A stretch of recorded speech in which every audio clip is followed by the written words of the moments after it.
চলছিলেন। একদিন মারা গেলেন খালফ। মনিব হলেন খালফের পুত্র উমাইয়া। উমাইয়া ছিলেন নির্মম। বিলালের উপর নেমে আসলো এক অকথ্য নির্যাতন। কিশোর বিলালের কাজে এতটুকু ভুল ত্রুটি পেলেই তাকে অমানবিক নির্যাতন চালাতো উমাইয়া। জুলুম আর অত্যাচারের মাত্রা বেড়ে গেল আম্মারও। তারই মতো একজন হতভাগ্য কৃতদাস।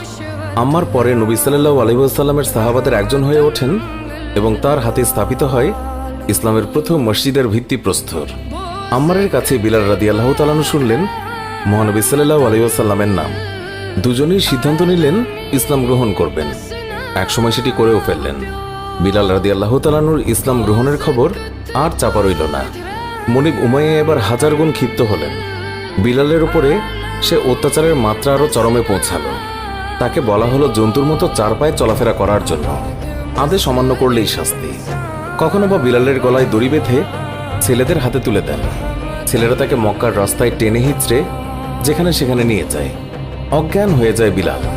উমাইয়া বিলালকে লোভ দেখান ইসলাম ত্যাগ করলেই উঠিয়ে নেবেন শাস্তি, নতুবা মাত্রা আরও বাড়বে।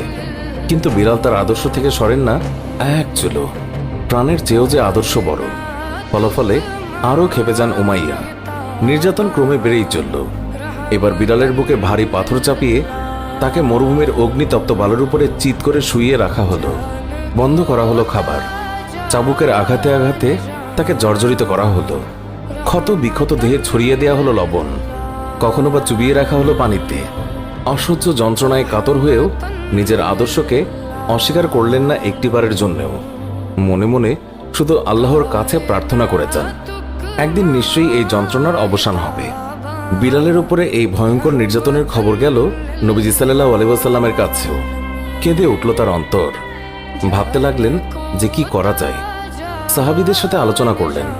হযরত আবু বকর সিদ্দিক রাদিয়াল্লাহু তাআলা আনহু নবীজিকে বললেন, যেমন করেই হোক আমি হযরত বিলাল রাদিয়াল্লাহু তাআলা আনহুকে মুক্ত করে আনবই ইনশাআল্লাহ, যত টাকা লাগে লাগুক। আবু বকর গেলেন উমাইয়ার কাছে, কিন্তু উমাইয়া